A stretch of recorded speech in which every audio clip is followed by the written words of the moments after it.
सध्या ना तुरीचा सीझन सुरू आहे. मस्त तुरीच्या शेंगा मार्केटमध्ये हिरव्यागार विकायला येतात. मीही छान 1-2 किलो तुरीच्या शेंगा आणलेल्या. मस्त मीठ घालून काही शिजवल्या आणि काही तुरींची मी आमटी बनवली. म्हणजे तुरीच्या सीझनमध्ये ज्यावेळेस तुरी येतात त्यावेळेस तुरीचं झिरकं, तुरीची आमटी, तुरीचं कढं या पद्धतीच्या खूप साऱ्या रेसिपी आम्ही घरामध्ये बनवत असतो. आणि आणि त्यातलीच एक रेसिपी मी तुमच्यासोबत शेअर करत आहे.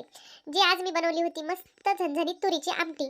छान वाटी भरून तुरीच्या ब्या म्हणजे ओल्या तुरी तव्यावर तेल टाकून भाजल्या. नंतर कांदा, टोमॅटो, अद्रक, लसूण घालून छान भाजून घेतलं. नंतर मिक्सरच्या भांड्यामध्ये तुरी आबडधोबड फिरून घेतल्या. नंतर कांदा टोमॅटोची पेस्ट तयार करून घेतली.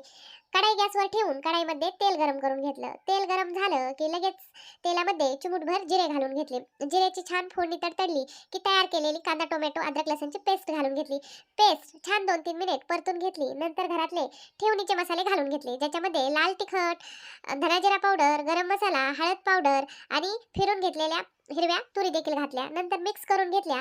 पाणी घालून घेतलं. वरतून चवीनुसार मीठ घालून घेतलं. गॅस मिडियम ठेवला. मिडियम गॅसवर छान 5-6 मिनिट आमटी उकळून घेतली. नंतर गॅस पूर्ण कमी केला आणि कमी गॅसवर छान 2-3 मिनिट आमटी रस्सी उतरायला ठेवली.